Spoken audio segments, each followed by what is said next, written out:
I don't even know what to say, family. I have no idea what to say right now.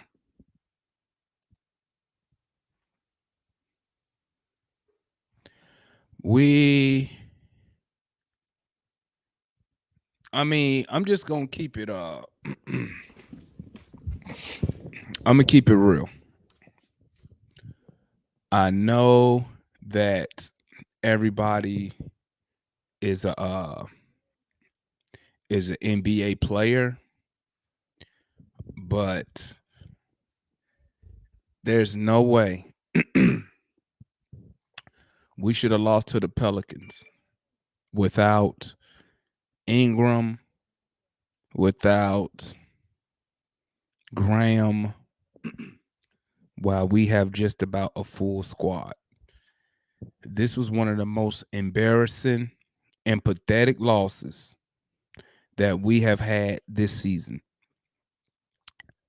I don't even care about the comeback part. I don't even care about the comeback part. We was down. And somebody correct me if I'm wrong, family. We was down 35. At one point we was down 19 in the first quarter. In the first quarter, we was down 19 in the first quarter. Someone explain to me, why were we down 19 points in the first quarter? Analyst, check your Twitter, man. I just put Twitter up on my PC. Go check your Twitter. I sent you the link.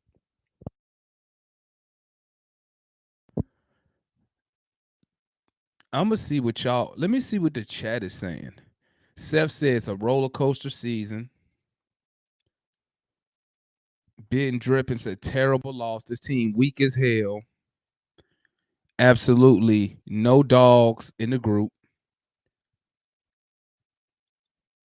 John Anicia says, I'm starting to see a pattern. Every time we're close to 500, we lose, but I'm not mad at this game, but it hurts. Neek said he just got the news that we lost. Dwayne said it's not the team. Dwayne said we would not be successful with Trae Young having the ball in his hands. Pockets blaming Nate. I love Trae, but I think we play better without him. No hate. Should have just used his challenge. I know what you're talking about. Incog say send him the link. Here you go, Incog. There you go. I'm just reading what everybody's saying in the chat, man. Before I let you know my thoughts and opinions, I wanted to see what are here come Raj with the BS. Go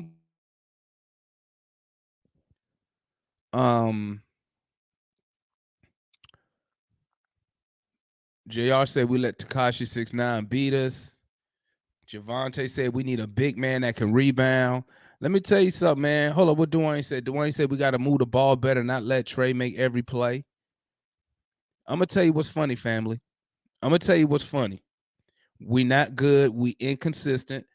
Everything y'all saying right now in the chat, family, everything y'all saying in the chat, I have not already said all this already? Haven't I said this already? How many times have y'all heard me come up here and say we need a legitimate 7-foot backup big? I don't know how many times I've come up here and said that, but instead, when I say that, y'all sit there and tell me, no, man, Onyeka can be our center. No, he can't, bro. No, he can't. Y'all sitting here telling me, look at what Dominique say. We playing down to teams that record-wise we equal or lower than us. I'm waiting for somebody. The only person who keeping it real so far, man. Only person keeping it real so far is where he at? Dwayne in here keeping it real. Dwayne is in here keeping it 100% buckets. I know fans be scared to say something, man. When you even though you see it happen in front of your face, but come on, man. Come on. Now you see why I say we need legitimate backup big who can just crash the boards. They don't have to score. We need a big who can crash the boards. We too small. What's good, Tangu? We too small, family. We too small. Y'all over here trying to sit here and tell me, oh, hold up, man, hold up. But we got we go Onyeka could be our starting center. No. No. He too small. He's a good defender, not taking that away. But when other teams go big, we are at a disadvantage. And guess what? Even though we got this, and when you go back and look at the game, even though we got the stops, we got that last stop that we needed. Guess what happened? We couldn't get the rebound. Why? Because we're too small. Our tallest player is Clint Capela. Gallo at 6'10", he don't even crash the boards. Collins at 6'10" or 6'9", but he be at the 3-point line. And now y'all see why I said we need either get a legitimate backup big and let Capela be a backup, or get a backup for Capela. Point blank, period. We too small. And then y'all want to hold up, guys. I'm gonna bring my guy on. This is my guy, DJ Incog. We've been going back and forth for I don't know how many years now about the Hawks. But I'm gonna bring him on. Let's see what my boy Incog got to say, and then we'll get analysts. We'll get your thoughts on the game. Talk to me, DJ. What's popping, homie? Man, what it is, man. Give me your thoughts tonight, bro. What it is, man. I'm gonna tell y'all like this, man. I'm gonna tell you, hear the truth, man. The Pelicans, man, they played hard and they wanted it more. We got people on the Hawk that spoon fed, man. Straight spoon fed. They get to the NBA and they start working. My boy Alvarado out there balling, man. Going toe to toe with Trae Young. Man shouldn't even be in the league. Undrafted, going toe to toe with Trae Young, hustling, playing hard. What we doing? What are we doing? What Hunter doing? What Herter doing? They don't want to play hard, man. That's the thing. You got this New Orleans Pelicans team without Brandon Ingram, and without Zion Williams, and without a point guard DeAndre Graham, playing hard. What we doing? I ain't hustling for loose balls. I think since we made ain't getting in there trying to get the rebounds. How many offensive rebound the man had? I'm gonna pull up the stats. Come on, man. I think since we made it to the Eastern Conference Finals, everybody done fell off, and then everybody got paid. Man, look here, and I'm gonna tell you the truth right here. If Alvarado was on the Hawks, guess where he'd be? He'd be in College Park. That's what I'm saying. If we don't got no hustle, we don't got no fight. We think we supposed to be in the Eastern Conference. We ain't trying to earn nothing. That's the problem. Flat out. And shout out to my boy Alvarado. He played. I mean, you can't say nothing. You can't say nothing about this game right here. You just got to give it up to him. Flat out. And I don't know. I mean, hey, if we make the playoffs, we make the playoffs. But guess what? I don't know what we're gonna do. And that's the outright truth. Anybody can talk all that they want about, this, that, and the other. The flat out point is we ain't hustling. We don't, and we've been outplayed by undrafted rookie. Now I don't know if he's a rookie, but I mean, hey, he undrafted and that's going toe to toe with Trae Young. That's the same thing that happened when San Antonio came up here. Same thing. I mean, hey, what can you say? We can't go out there and hustle for them. Nope. Sure can't. Analyst, what's your thoughts on the game today? Listen, uh, I just thought that. Listen, we, we were so. It's like we were so relaxed in that first half. We just didn't know what we were doing. Credit to New Orleans. Though. I thought that they played hard. I thought that they made some tough shots, but I thought that they played hard. They got stops. We were just they came in with the game plan. That they all they wanted to do was once someone got the ball on the left side of the floor, they trapped right off and they filled up the middle. So if you threw it to the middle, you're going to turn the ball over. We saw that a lot, and they got out in transition. They scored. Credit to New Orleans. Listen, I think that what really, first of all, the first quarter was just not good. But I remember that we were in this situation against New Orleans. For the first time we played them, we were able to make a comeback. So first quarter, disappointed, but I thought that we would be able to get back into it. Third quarter, I, I thought that we finished off the third quarter weak. We finished off as a bunch of weak and nice guys. We let them get right down the lane. We let them hit three. It was like, come on, we had a chance, and we really blew it. We blew our chance to take the momentum going into the fourth quarter at the end of the third quarter. If you go back and look at those final possessions, so then we move into the fourth quarter. And I knew as soon as Hernan Gomez got that fourth foul, whatever it was, and I saw Willie Green go back to Valanciunas and Jackson Hayes, I said, Nate, this is your time to go with Onyeka and Clint. I said, you have got to at least try. We're getting killed on the boards. We're not getting any offensive rebounds. We're getting tortured by Valanciunas. I didn't even know Jackson Hayes could shoot the three ball. He made one tonight.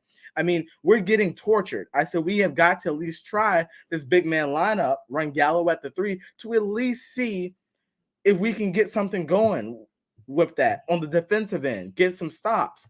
But we didn't do it. We went with our same lineup. We went with Gallo at the four, who doesn't crash the board. But I'm going to give Gallo his props. And I thought he played well, but he hasn't done that in his career. So I can't really blame him for something that he hadn't done in his career. He didn't crash the boards. You have Clint down there, solid job, but he still didn't do a good job. And so he got tortured by Valanciunas, if you look at the stats. And he just wasn't good. He wasn't good enough for us. I feel like that at the end of the day, the players really deserve 85% of the blame. I have to give some blame to Nate because obviously, you just like in losses like this, even when it's strictly on the players, you really can't just let the coach go because, the coach is the guy supposed to prepare the team, whatever. But, I'm not going to give too much heat to Nate, but I did think that there was times that he could have made some adjustments. But other than that, the players did not play well. And we got to realize that you got to make smart decisions coming down the stretch. You got to make good decisions. And I think that that's just what we have to learn with this team is we don't make good decisions coming down the stretch. We didn't make good decisions as soon as the game started, pimp. I'm gonna tell you that right now, and I'm gonna say it since everybody else scared to say it. I'll say it, bro. Night and day with Delon Wright starting compared to Trae Young. When you compare this game and the other game, then when you just compare this game, bro, if you look, but check it, bro. Do you notice? You notice we made all our runs to get back in the game when Trae Young was on the bench. Did you notice that? We got stops when Trae Young got put on the bench, bro. And that's what I've been saying, man, in here the whole time, dog. Trae, if he has to get defense almost number one in his head as he does his offense. Because for some reason, this team, they look for somebody to give them energy and to thrive on. So if you look at yesterday, Delon Wright come out there very aggressive on the defensive side. Next thing you know, we up 20 on the number 2 team in the West. When you put Trae in, Trae starts tonight. He doesn't come out aggressive on the defensive side, but then he the one, bro, he almost single-handedly put us in the whole 20 points, bro. in the first quarter. Bro, you can't have 5 turnovers in the one quarter, much less the first quarter. Well, F that. You can't have 5 turnovers by yourself in any quarter, bro, because it will change the whole momentum of the game, man. Because now you're not even getting any shot attempts. So I don't hear nobody in here saying blaming Trae Young. Well, I know DJ will, but I don't see nobody blaming Trae Young.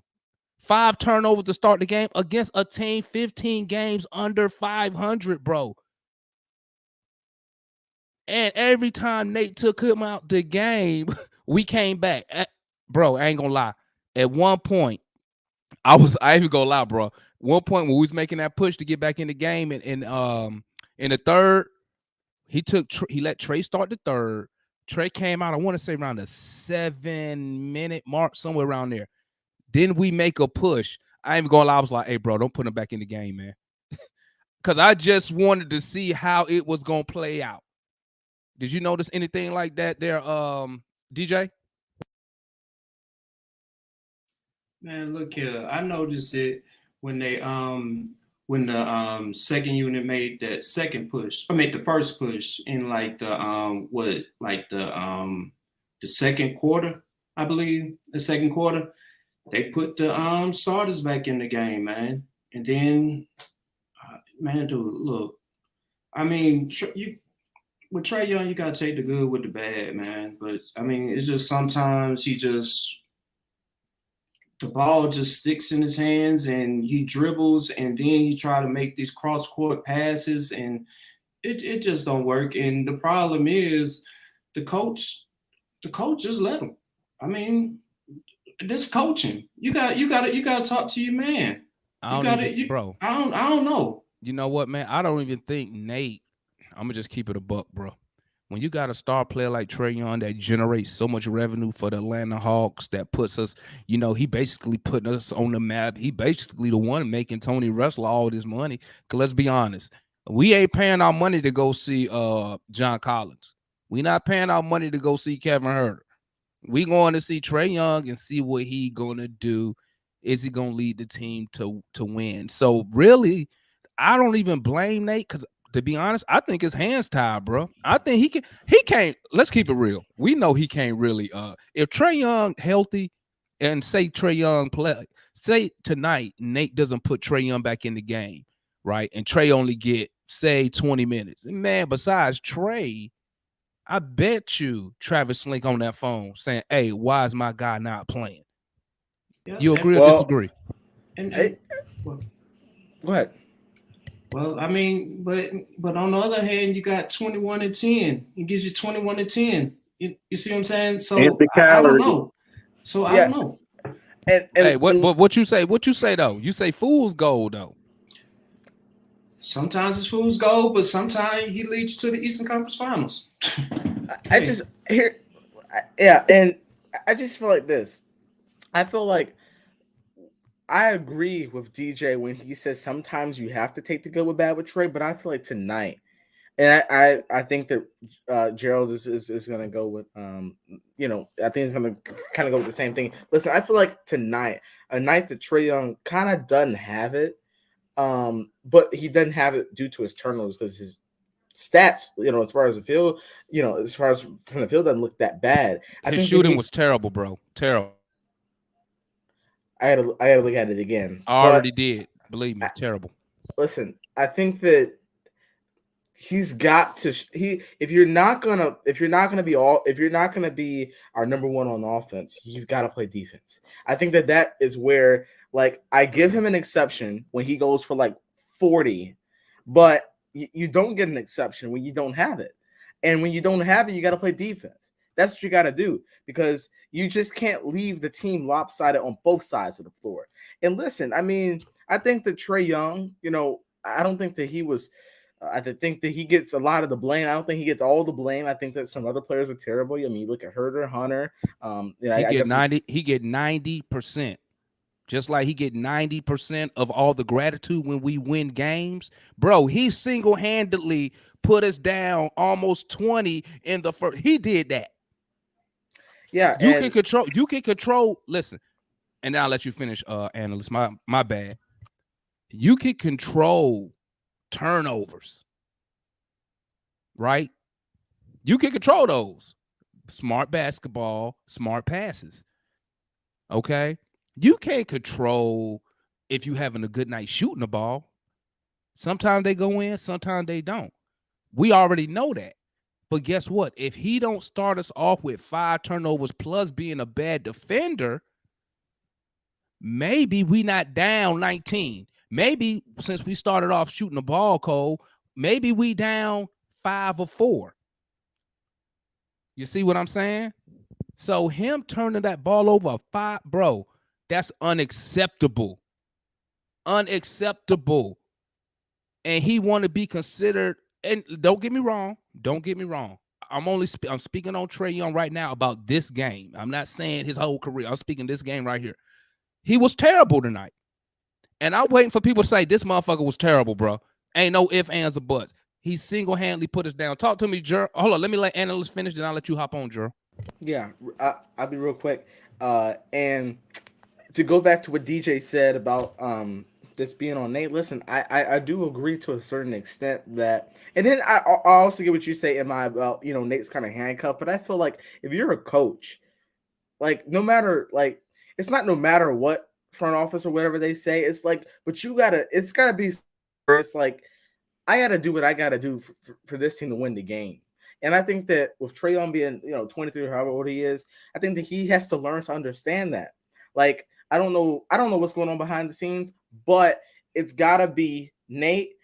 You've got to make some adjustments that may hurt someone's feelings, and you can't be concerned about feelings and stuff like that. We're trying to win a game. You handle that stuff after the game, but you got to find a way to get a win. And I think that tonight, like I said, Trae Young's turnovers went on Nate. I feel like Nate, could have, calmed the guys down a little bit, but he probably did that with the timeouts. I just don't think that the guys. Nate shouldn't have put Trae back in that fucking game, bro.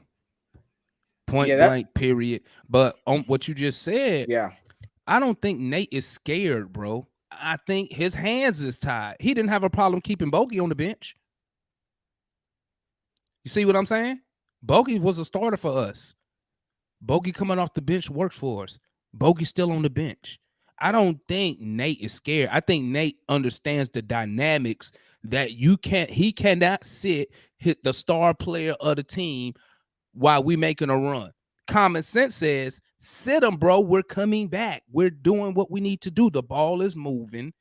We getting stops. But he knows if he set him, like I said, probably gonna hear from Trae 1, his daddy 2nd on the internet, and then Travis gonna call him. Why is my star player, if he healthy, not on the court? Let me bring Gerald on in. Talk to me, Gerald. What's your thoughts on the game, man? Bro, we was 4-on-6 tonight. Trae Young played for the damn Pelicans. This ridiculous. This shit ridiculous. This man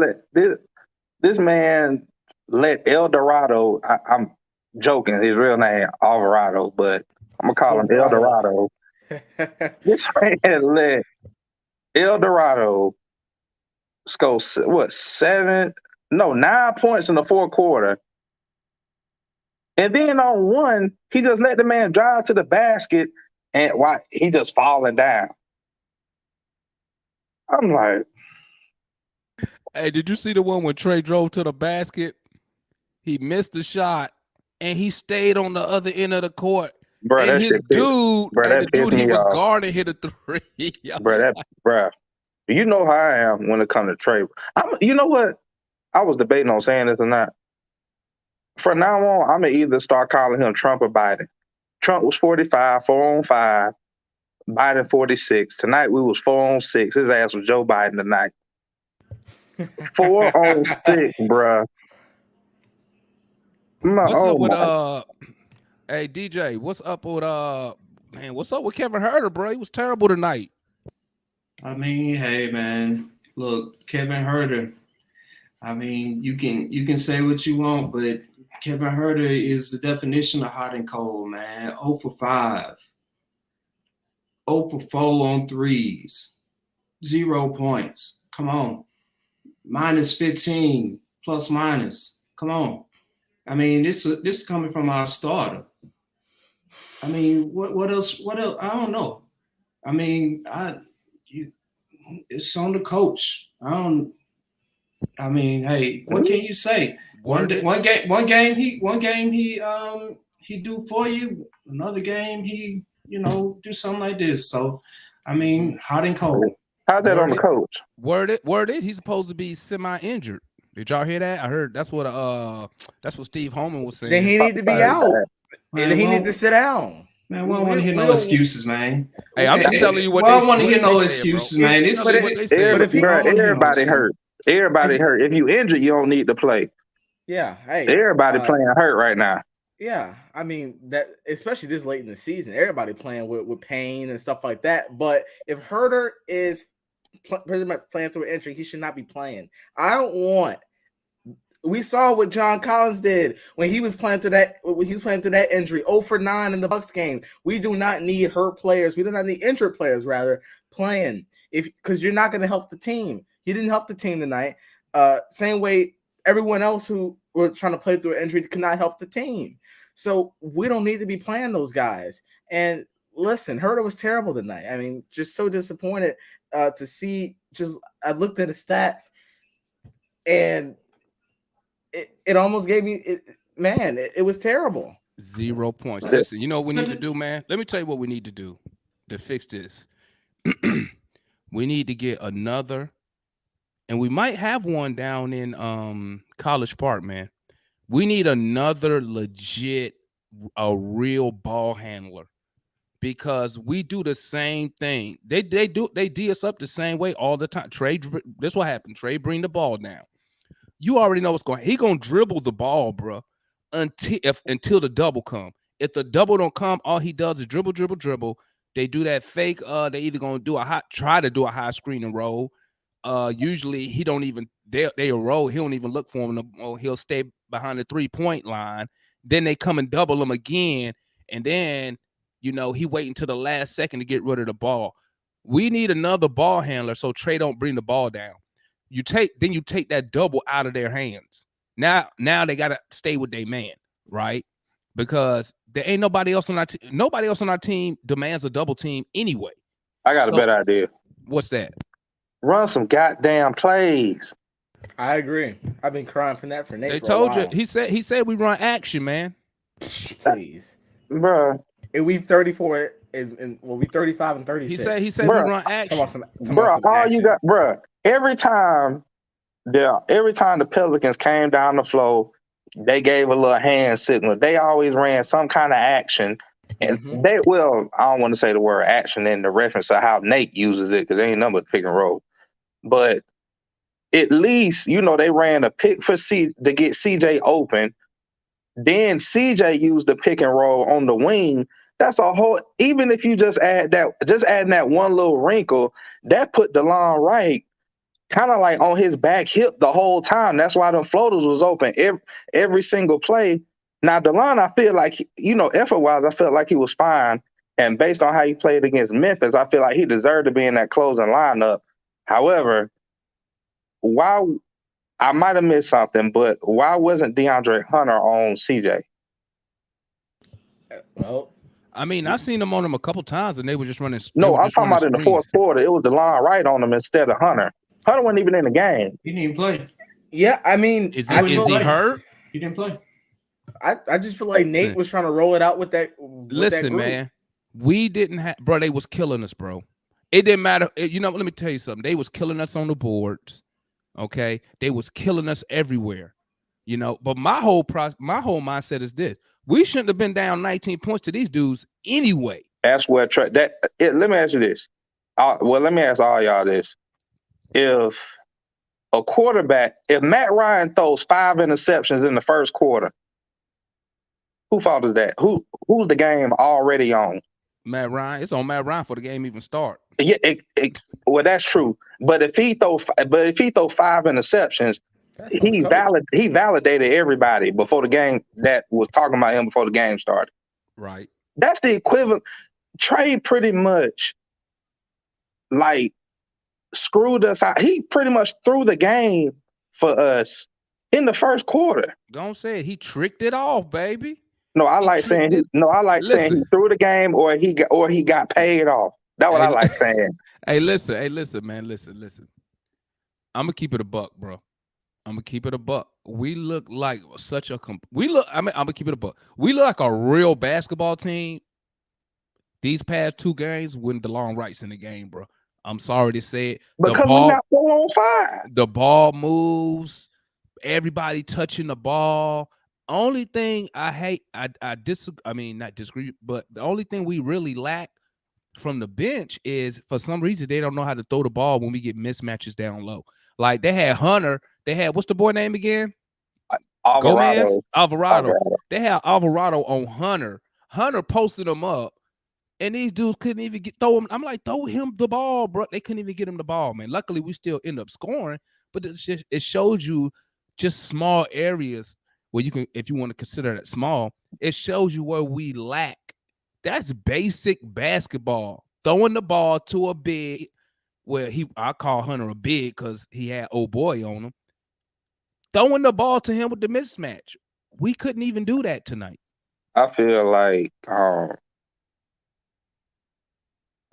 don't even know what to say. All people say is we need a number 2 scorer, man. I ain't worried about the offense. I need Trey to play some damn defense, man. Like I always say, it don't got to be shut down. It don't got to be shut down. It just need to be. It just got to be some kind of effort instead of arguing with the refs and all this craziness. Like you already got. The truth be told, Gallo was hot. There was we couldn't take him out of the game because he was the only consistent person for most of the game. He was the only one. Yeah. And so with Gallo in the game, you know the position he plays. So we're gonna kind of give a rebound. And I know nobody in the Hawks Nation really likes him, but I'm not gonna lie. This was a game where I probably would have tried Gorgie Jane because we was getting murdered on the board. We just needed a body on Jackson Hayes and Valanciunas. The problem is Dang don't play in the paint. And if he go down, look, every time Dang come in the game, that fool at the 3-point line, bro.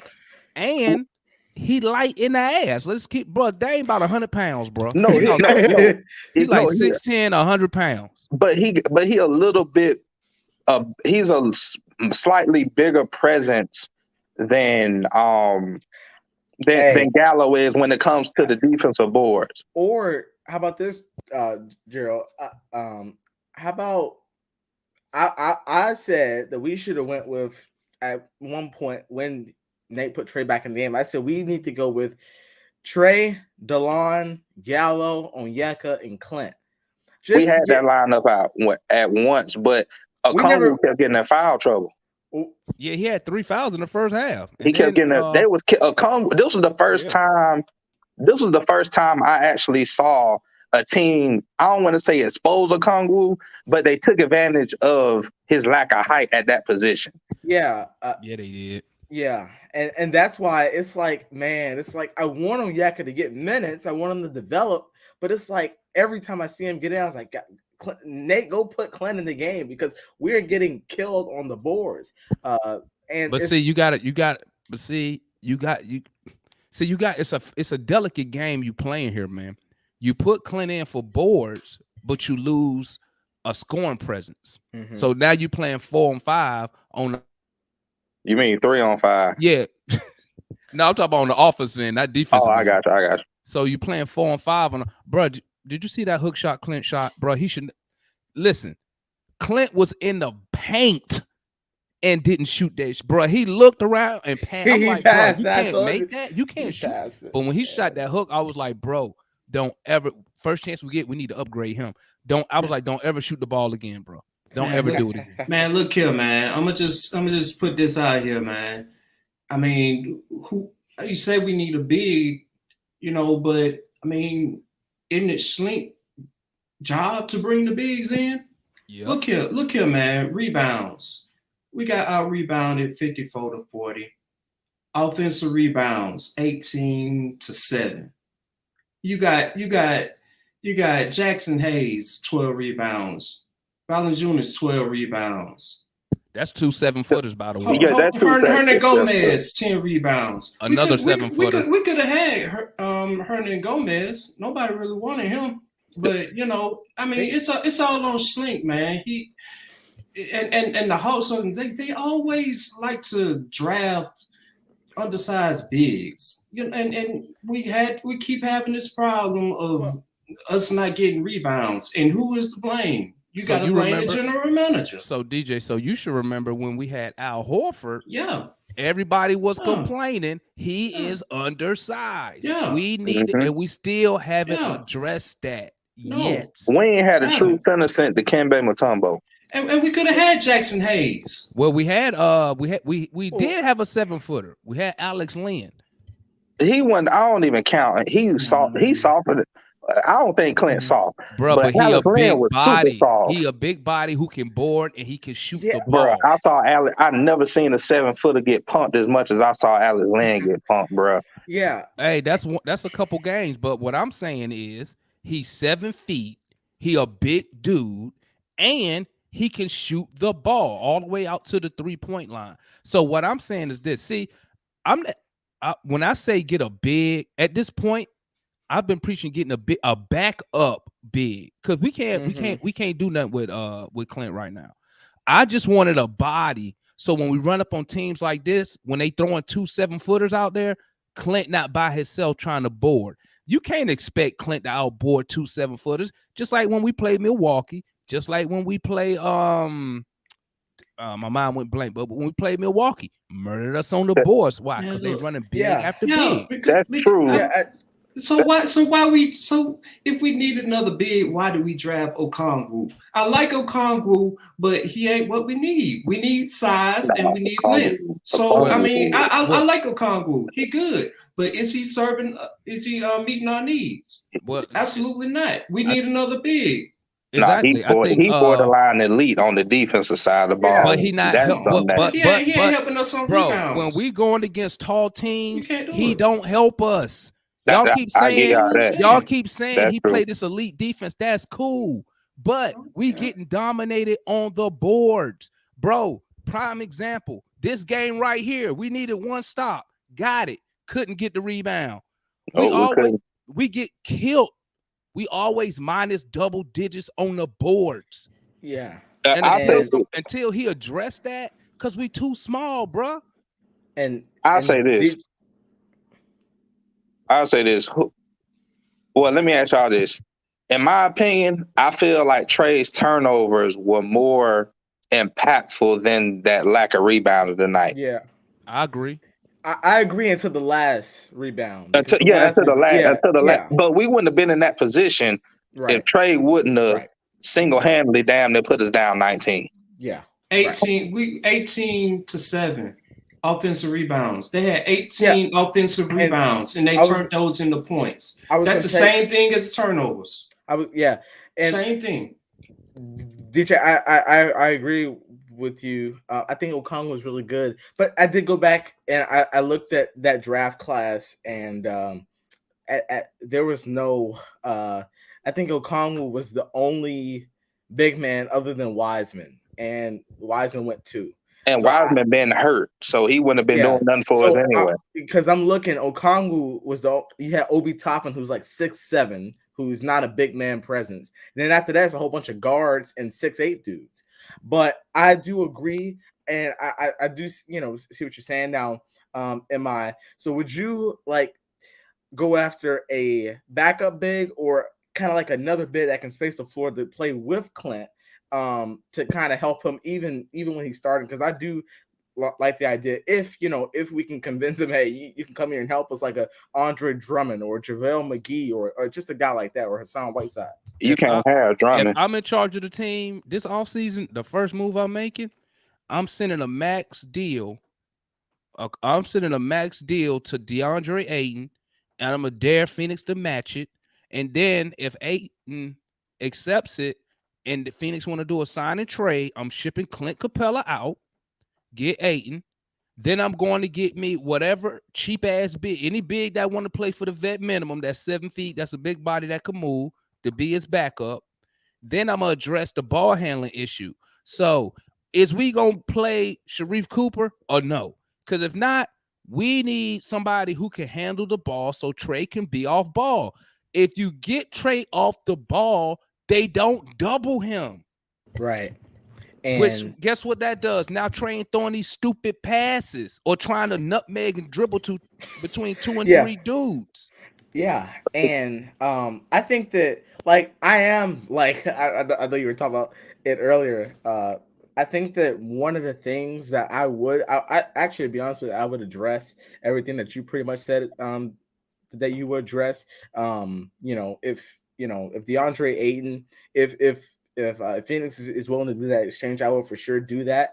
But But I'll tell you right now, though, analyst. I'll tell you right now, though. Let me tell you something. If and I think somebody used the word in the chat. If Trey Young don't mature his game and pick it up on the defensive end, it's really all for nothing. Yeah, I think he'll mature.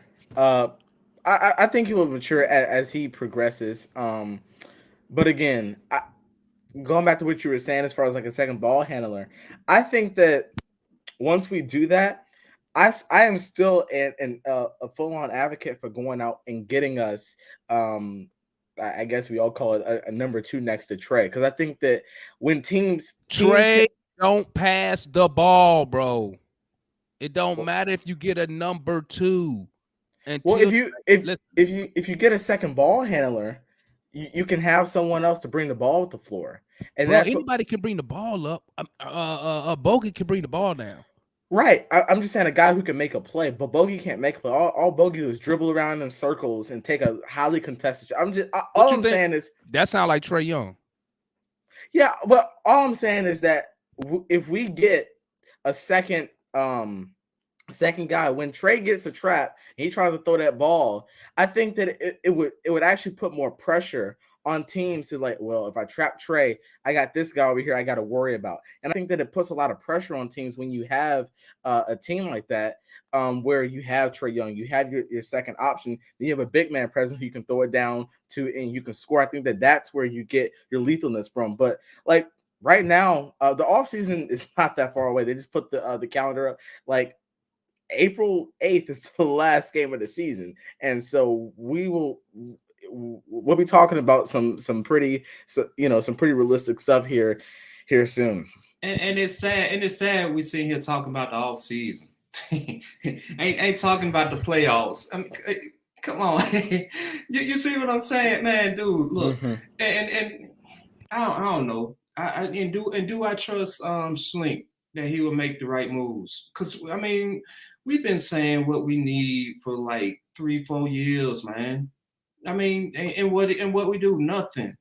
This when we were going through All-Star break, mid-season, we need a trade. We need to trade for this, that, and the other. What we do, nothing. We good enough. Come on, man.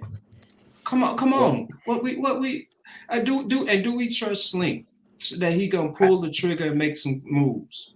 Do we trust him? I think that if a star becomes available, I'm not gonna, name any names like I always do, but I think if a star becomes available, I think that if we get the right offer to where like it's a pretty realistic, solid package that's not gonna hurt us and not gonna hinder us from making other moves to improve our team, I think that we will make the move. I think we have the pieces, we have the salary fillers to do it. We have the draft picks. I think come off season, come draft night, I think that some offers are going to come on the table that make sense for us. And I think that especially if Utah gets put out in the first round this year, I don't think Donovan Mitchell's going to be happy. I don't think, or either Mitchell's not going to be happy or they're going to move Gobert. I think that if we can come together and we can make a pretty solid offer, I think that we'll do it. But I think that we have to be, if we want to do that, and if we are, if we're wanting that as Hawks fans, we can't be mad if something dramatic happens, like we pull one of the Laker trades where like we trade like Herder, Hunter, and Collins, Capella, and we go out there and we get like this big all-star big man or something like that. Like we got to be ready for that. But listen, I think that to answer your question, I do trust Travis, because as of right now, all we've pretty much done is kind of built through the draft and got the best free agents available. But I think that right now with our assets, I think that a lot of teams are going to be willing to talk to us in regards to a star. Let's go ahead and knock out these player ratings, fam. Let's go ahead and get started on that. And I'm with DJ's in-car question. No, I don't trust Travis Link. I ain't never trusted Travis Link from day one. He been lying since he got here.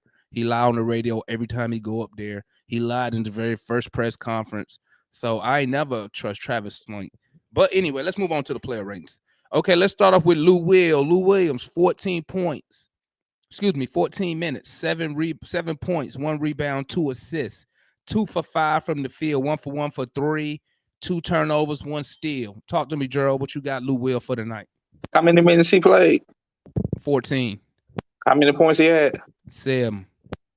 You get a 5. What you got on that in-cop?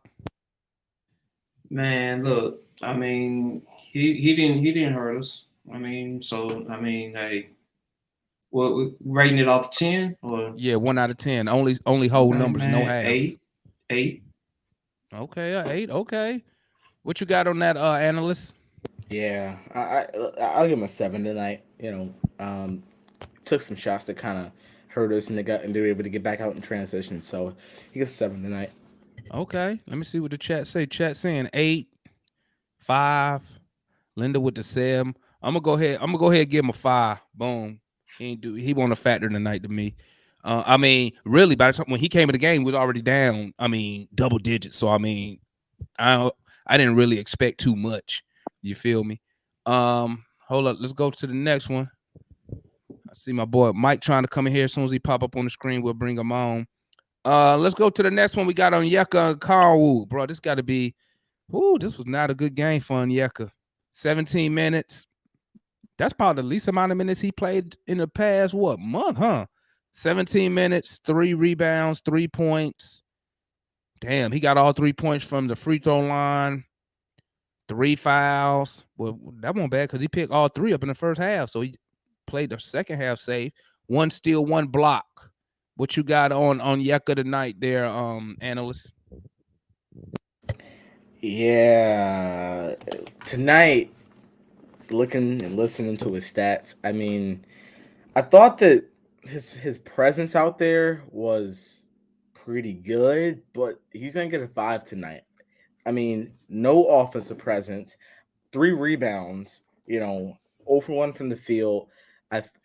Those fouls, like one-on-one the foul, but like I feel like those fouls hurt us. They got into the bonus. Listen, I didn't like what I saw from Big O tonight. I usually rate Big O a little high, but he'll get a 5 from me tonight. What you got on that, Gerald?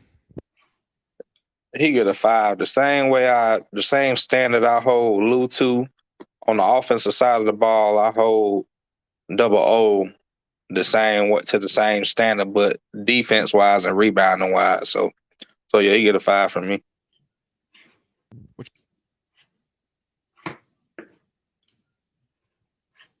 Hello? My bad. My mic was muted. What you got on that, DJ? Man, look here. I give him a 3. And the main reason why he only got 3 rebounds. Look, this dude, Willie Hernandez Gomez, he played 14 minutes, had 10 rebounds, a double-double. He got outplayed. So Big O 3 for 3 rebounds. That's what he get. All right, and I'm giving Big O a 5, pretty much a non-factor with the early foul trouble. Okay, next player, Delon Wright, 27 minutes, 8 points, 5 rebounds, 3 assists, 3 for 3 from the field. He took no 3-point attempts, perfect 2 for 2 at the line. He had 1 turnover, plus minus 9. DJ, what you got on Delon Wright tonight? And look, when Trae Young was turning the ball over, he came in and he settled the team. So I mean, I give him an 8. What you got on that, analyst? Yeah, I feel like Delon tonight. I feel like he played well. I give him an 8. I just feel like you know I, I'll disagree with you there, but he calmed the team down. I think that he definitely settled the offense to not moving so quick. But I feel like Gallo did a really solid job at just pretty much controlling the game. But Delon Wright, I feel like his defense was there. They called a little tic tac foul on him when they sent CJ to the line. But I think the defense was there for Delon. The offense, it was there. He had a couple good plays where he got to the basket. So he'll get an 8 from me tonight, but we didn't win, so it really didn't matter. What you got? What you got on Delon Wright tonight, Gerald? Mike, can you hear me? Okay. Yeah, we can. Okay. I give him about. I was gonna give him a 6, but because of his effort, I give him a 7. It would be an 8 if we won, but I give him a 7. All right, I'm giving Delon Wright a 9. I think Delon Wright came in and as soon as he came in, the defense intensity picked up. We got back in the game. At first, I was like, well, maybe that's a fluke. Then he did the exact same thing in the second half. So that tells me the influence that he has on this team on the defensive side of the ball, minimal. Okay. I don't expect Delon Wright to go for 15 points every night. Delon Wright doing exactly what I want him to do. Play good defense and not trick off the game. That's all I asked from Delon Wright. And he did that. But, bro, you can't sit there and deny, man. Soon as he came in the game, we started getting stops, steals, all type of stuff, and got right back in the game. Almost end up coming back and winning the game. Personally, I think if he would have kept Delon Wright in the game and kept Trae Young out, I personally think we would have came back and won this game. But whatever. All right, we move on to the next. Let me see what the chat's saying. Dwayne said when Trae, okay, he didn't even feed Gallo. Yeah. I feel you, Dwayne. I feel you. Next player, Bogey. Bogey, 33 minutes, 21 points, 4 rebounds, 3 assists, 8 for 18 from the field. That's a little under 50%, probably about 44%, I would guess. Oh my God. 2 for 9 from 3. Definitely wasn't feeling it tonight from 3. 3 for 3 from the line. He was a +6. Talk to me, Gerald. What you giving Bogey tonight? I'm giving him a 7. He wasn't really all that hot in the first half. Second half he did pick it up, but it was a little too late. So give him a 7. Bet. What you got on that, DJ? Yeah, I'm going 7 too, man. He had a good game, man, but he missed some big threes down the stretch. That could have helped us out. So, man, 7. All right. What you got on that, analyst? Yeah, I'll give him a 7 tonight. I was debating between 8 or 7. I was going to give him an 8 because of his mismatch. But listen, I do agree. That 3 at the end was just like, if we would have made that, it would have put us in a really good position. I feel like Bogey, I feel like that we really need him to get going a little bit earlier. But I feel like right now, the way Bogey is playing, I think that great game last game, but then this game it's like bad first half, good second half. I mean, I like the effort, but then again, missed big shots, and then again we didn't win. So I really don't care about Bogey. I don't really care about his stats, but we didn't win. So I think that's the main thing, and he was a part of us not winning there. I'm giving Bogey a 7. Big fall off from last night. We need them 3-pointers. That's what we paying them for. 2 for 9 from the 3-point line. Not gonna cut it. It is what it is. All right. I already know what this dude gonna get. 0. Kevin Huerter, 18 minutes, 0 points, 5 rebounds, 0 assists. 0 for 5 from the field, 0 for 4 from 3, 1 block, 1 steal, 2 on the plus minus. I'm giving him a 0, just so y'all know. 0 for Kevin Huerter. What you got on that, DJ? Man, I mean, what else can you give him? I mean, how many? What you gonna give him one for? No, come on, man. Look, there's no reason why you go 0 for 5, 0 for 4 from 3. I mean, you taking all threes, just about. I mean, you gotta get to the basket. This is what we've been saying about Kevin Huerter. You gotta, broaden his game. You gotta take it to the basket. Man, dude, a straight 0. Then 2 turnovers. More turnovers than points. No, come on. 0. -15. 0. Hey, what you got? What you got on that, Gerald? I was gonna give him a 1 for class participation, Yeah. but I mean, I don't know how else to put it. He stole his game check tonight. He did, bro.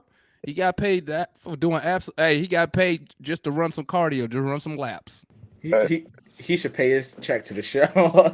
He need to donate it or something. Yeah. He need to donate it, or he need to put a portion of his salary on everybody's season tickets that went to the game. But that was awful. Man, all right, Hopefully he that can 1. Nah, bounce he back. gets 0. Hopefully he can bounce back like Hunter did when he had that game against the Bulls. Annas, what you giving your boy tonight? A 0. He was terrible tonight. I was like, no, Herder. I was Not like, again. I can't. I was like, I want to defend him so bad, but I can't. He has been terrible tonight. I mean, not even tonight. He's been terrible for a while, and it's just one of those things where it's just like we can't afford him to have a slump now. It's like not now. It's like I mean, you're taking threes.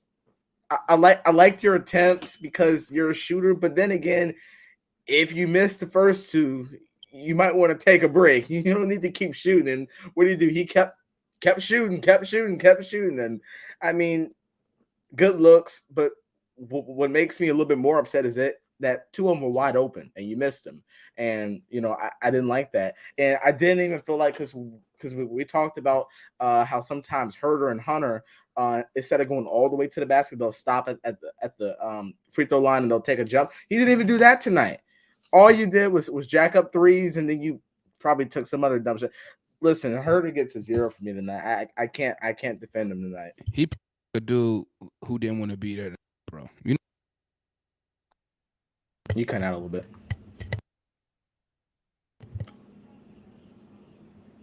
Oh, we can. Oh, my bad. Keep muting my mic. DeAndre Hunter, 25 minutes, 11 points, 2 rebounds, 1 assist, 5 for 10 from the field, 1 for 4 from 3, 1 block, 2 steals. He was a -19 tonight. What you got on DeAndre Hunter tonight there, DJ? Man, it's hard on DeAndre Hunter because I mean I don't know. I give him a 7 also because there are times where he needed to step his game up to try to help out the team, but he didn't. But it was a quiet 11. I really don't remember him. I remember him getting a couple of threes in the first quarter, but other than that, I don't know. So I give him 7. What you got on that, Gerald? I only remember one play from Hunter, and that was the layup off the inbound. That's the only thing I remember. I give him I give him a 6. I don't think he was very effective, and he didn't play much of the fourth quarter, which I'm not gonna put that on him. I'm gonna count when we get to Nate. I'll talk about that, but he when they went on that second push, I think there was some open shots that Hunter could have taken advantage of, and he just didn't. So I'll give him a 6. What you got on that, analyst? Listen, he's getting the lowest score from me tonight from out of you all. He's getting a 4 tonight. Listen, the fact that DeAndre Hunter is supposed to be defense based, and you look at the plus minus and he's negative 19. Listen, I am all for giving Nate McMillan his heat, but Nate McMillan, if he takes one look at the stat sheet and he sees, man, DeAndre Hunter negative 19 on the plus minus, really not giving us any bit baskets. No, stay on the bench. Now Stay remember on the bench. Can I say something? when you talk plus minus, right? That negative 19, you know he played with Trey Young. Trae Young on the floor. That negative 19 came from playing That with count against Trey him too. and the starter. So when Trey play like crap, so I'm gonna tell you something. That negative 19, a majority of that came in that first quarter, bro. I could tell you that right now. So remember, when you use plus minus, remember who those dudes spending the majority of their minutes with on the court. Yeah. Plus minus don't give you context. I mean, right? It don't. It but don't. It just tell you how you was with players on the court. I also saw you. I mean, not you. I also saw him get scored on. But listen, I just don't feel like he was good today. I don't feel like I don't feel like he was good this game. And like Gerald said, he had some shots that he should have taken, and he didn't. True. And I think that he got to build up his confidence a little bit. I mean, I'll give him that youth benefit of the doubt that eventually he'll build that confidence, but he's got to build it. He's not taking shots that he should. He didn't get to the basket as much as he should have tonight. And again, maybe the plus minus is not so reliable, but I did see him get scored on a couple times tonight. I'll give him a 5 tonight. I ain't really on that defensive hype crap that they say he played this elite defense, because at the end of the day, everybody gets scored on. So, I mean, it ain't like he's shutting somebody down. Now, he does make it a little harder because he got the length and he can move his feet, but he ain't really shutting nobody down. So I'm not really riding that elite hype defense crap, right? And plus, it don't even matter because our team defense is terrible anyway. But I'm giving him a 5 because, I need more effort. Man, listen, Hunter's one of those players, bro. He could play and you don't even know it. You'd be like, hey, he had 25. You'd be like, what?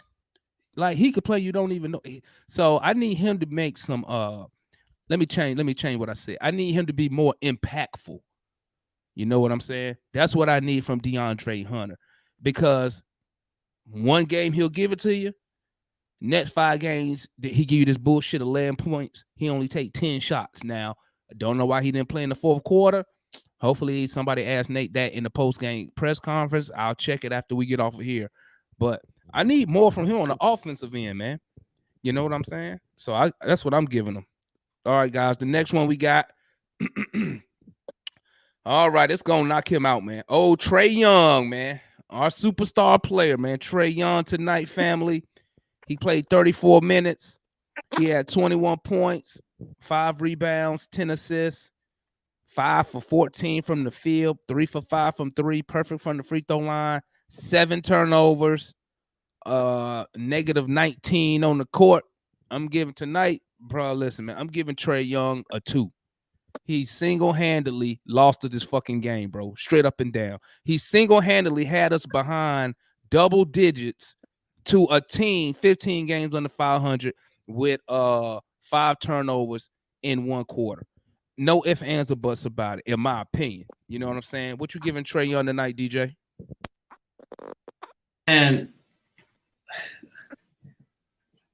I'm gonna tell y'all like this: Trae Young, he gives us 21 and 10. Okay, now when it comes to Trae Young, you got to look at the big picture. Okay, yeah, you do have the turnovers in the first half. I believe it was like 5 or 6, but he had a total of 7. So that means in the second half, he kind of settled down just a little bit. But look, the 10 assists and 8 of 8 from the free throw line. his shot wasn't really falling, but he made it a good effort to try to get to the free throw line. So, I mean, look, you gotta take the good, the bad with Trae Young. There's times when he did have high number of turnovers, 6 or 7, and we still win the game. So I think he's doing what he needs to do. It's just he had a bad half. So I'm giving him a 8. And I'm gonna say I'm gonna give him an 8 because 21 and 10 without those 21 and 10. I mean, this game would be a straight blowout. So I'm giving him an 8. Sticking with it.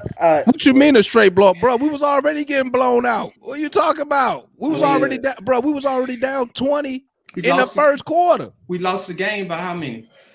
That's what I'm saying. And because maybe it was Trae Young. No, get to the line. 8 points. Okay, that's 8. I give you 8. You got to look at both halves though. DJ, I'm gonna use one of your lines. DJ, I'm gonna use one of your lines, right? You gotta look at both halves. Hold up. He made 5 buckets. Mm-hmm. And how many times he got to the line? He had 7 turnovers. How many times? No. That's a DJ Incog line right there. Yeah. He made 5 buckets. 7 Uh-huh. turnovers. Yeah. He was terrible. And what else? Okay, I give you something else. Come on. I give you something else. Every time he came back into the game, every time he came back in the game, they extended the lead. Tell me I'm lying. I mean, hey, look, without those 10 assists, wait. Without the 21 points. Tell me I'm lying. Yeah. Without the 21 points, without the 10 assists. Look at Gerald. Where would we be? Without the 5 turnovers in the first quarter, where would we be at? You gotta look at the second half. You gotta look at 7 turnovers, and he only made 5 buckets, bro. And he got to the line 8 times, bro. Yeah. He didn't get to the line enough. Let me. Go ahead, analyst. Listen, like, I'll usually give Trae his benefit of the doubt. I'm gonna go and give Trae Young a 4 tonight. Listen, I think what DJ is saying would make sense if Trae Young wouldn't have had. Listen, I think that even if, like DJ said, we've had games where Trae had that many turnovers and we win the game. But I think the issue was, I know the issue was he turned the ball over consecutively, play after play. He goes down, throws it away, goes down, throws it away, off an inbound play, throws it away. So I think that is what put us in the hole, and he buried us tonight. And he buried us. And listen, DJ, I'll say this. I cannot give credit to a guy trying to dig us out of a hole that he put us in. I mean, I think that it shows, it shows a little bit about, he didn't completely check out the game, but he doesn't deserve credit for trying to get us out of something that he put us in. I think that tonight, you look at his field goal percentage, like, I didn't feel like he took a ton of bad shots. His turnovers was just so detrimental, and they scored off of those. It's not like he turned the ball over and then they didn't score. They scored off of those. That's why we're down by 20 in the first quarter. And I looked out, I was like, man, I said, we might end up losing. I said, this game might be over early. And I was just like, Trae. And then Nate wouldn't take Trae. I was like, Nate, take him out the game. It's like, we gotta go with something. It's like, come on, Dad. It's like, come on. It's like it's clear Trae doesn't have it tonight. And that's okay, because it's not okay because we lost, but it's okay that Trae don't have it some nights. But you got to get rid of the ball safely. You're just throwing it. You're just throwing it every which way. Blind, like I said, trying to nutmeg all over the place. Like, come on, dude. Just you got to be smarter with the ball. And he killed us tonight. So he'll get a 4 from me tonight. A 21-10 game, and it was kind of pointless. It was kind of pointless. We lost. We didn't win. And what if we would have won? What if we would have won? Then we would have looked at it. But listen, I don't care if we would have lost by won or we would have lost by 40. A loss is a loss. I would have still give Trae Young the same heat if we would have lost by 1 or we would have lost by 40. He cost us the game. We were not good when he was in the game. We have to recognize that. And listen, I mean, I'm sure we'll like Trae Young next game. But today he was not good. And listen, I got to give him his heat. And I won't win. And we got to get wins. And tonight he cost us. Us gonna Every win. time he came in the game, the Pelicans took a larger lead. We would cut it down. He come in the game, they get a bigger lead.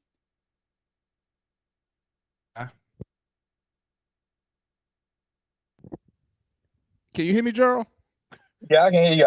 I ain't want to, cut you off. Oh, go ahead. What you got on tonight? What DJ had? Okay, there you go. Oh, DJ, let me ask you a question. You ready? Yeah, go ahead. What you got? I'll be right back, guys. All right. Who do you think fulfilled their role on their team better tonight? Alvarado or Trae Young? I mean, it depends. No. DJ. No. Hold on, bro. man. Hold on. And I'm gonna tell you like this. You look at the assist numbers, Alvarado compared to Trae Young. Okay, who won that battle? And I said points. I said you based look at on the their numbers, role on the man. team, Uh-huh. who fulfilled their role for their team better tonight? Trae Young or Alvarado? I mean, hey, I guess Alvarado because he won. They won. But look here. Okay. Winning is Hold on, team effort. Winning is a team effort. DJ. Bruh, When you came up here, DJ, when you DJ. came up here, you said Alvarado was the hardest working dude on the court. You said that he outplayed everybody on our team. Now you saying, I don't know. No. Okay, okay. Here's the deal. Okay, Alvarado out-hustled Trae Young. Yeah. But, looking at the stats, 10 assists. No. Did he fulfill his role for his team better than Trae tonight? Okay, yeah. Okay. All right. So, with that being said, I know we got the 21 and 10, and I'm about to get to the rating. I know we got the 21 and 10. I don't really. Trae gonna be hot and cold. Sometimes the shot's gonna fall, sometimes it ain't. I'm not really worried about how bad or good he shoots. I would wish he would shoot closer to 50% from the field, but if he doesn't, okay, because he can impact the game more ways than just scoring. His assists, he had 10 assists, but he negated 7 of those assists with 7 turnovers. So those 10 assists don't really give you that. Those 10 assists don't really give you context until you keep swiping right on the stat sheet and you see that capital T-O over there. Yeah. You see what I'm saying? So theoretically, he profited on only 3 assists, if that makes sense. Yep, that makes sense.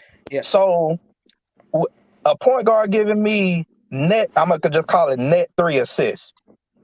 A point guard giving me net 3 assists, he did, along with not shooting the ball well, along with being now, when you're the main one turning the ball over, analysts, point plus minus is reliable then. If you the main ball handler, that does make sense. But with all that being said, he didn't affect the game positively in any way tonight. So he got to get a 1 from me. All right, now I'm being, that's too harsh. I give him a 3. I give him a 3. Harsh.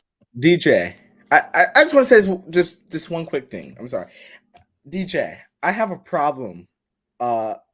When you listen, I have a problem when you take up for Trae, but then you turn all the other fingers and you say, "Well, Nate and Travis, they didn't do this, they didn't do that." But then, like, I get what you're like, double, but we lost. And we can't look at the would have, could have, should have, because it's not the case. And listen, I mean, right now, I mean, we got to call it for what it is. And I've been accused of Trae Young favoritism, but look, we got to call it what it is. Trae Young stunk tonight, and he was bad because his turnovers cost us major ground in this game. It put us behind when we really shouldn't have. When we shouldn't have been behind, it cost us. And I just feel like that if you're gonna give smoke to everyone else, like the coaching staff and the front office, it's like you got to give some blame to Trae Young as well, because I mean, Travis went out there turning the ball over. Nate went out there turning the ball over. So it's like we can't, it wasn't like Trae Young was like having like this excellent offensive game. He was the one keeping us in the game, but no one else was showing up. So he might have overthought at some possessions. No, he wasn't that efficient from shooting the ball tonight, and then he buried us in a hole. Hence why he sat out for so long, and we got back in the game. So hold on, I'm gonna let DJ respond, and then Mike, give us your thoughts on Trae Young tonight. Man, hold on, look, let DJ respond to analyst real quick. Look, man, we seen Trae Young have worse games, and okay, so I mean, look, just like I said, you gotta take the good and bad with Trae Young, and we sitting here talking about he had a bad game and he had 21 and 10, a double. So hey, that it is what it is. All right, Mike, give me your thoughts on Trae Young's performance tonight, 1 through 10. What's your rating, Mr. Mike? Oh man, I gave him a 0 initially, but I'm gonna give him a -7. I'm gonna drop that even lower. Give him a negative for every turnover he gave it. But nah, man, I mean, you know me, man. I already was no problem criticizing on Trae Young though, but I'm gonna ramp it up even more, man, because I'm an Atlanta fan and I want to win championships. I feel like we kind of set the bar kind of low, man. I know everybody get excited and everything because we got an exciting player and stuff like that though, but keep it 100, man. He don't play correct basketball. He just doesn't. We need him to play correct basketball. You know that one play towards the end when he fell on the little screen and he want to look around and stuff like that when Alvarado got the layup? Like, I'm watching the game with my cousin, right? We play ball all the time, though. I'm just laughing at it. I was like, man, get up, Trey. But he was like, he ain't had the angle. I was like, but how you go under a screen and still get beat? That doesn't make sense, right?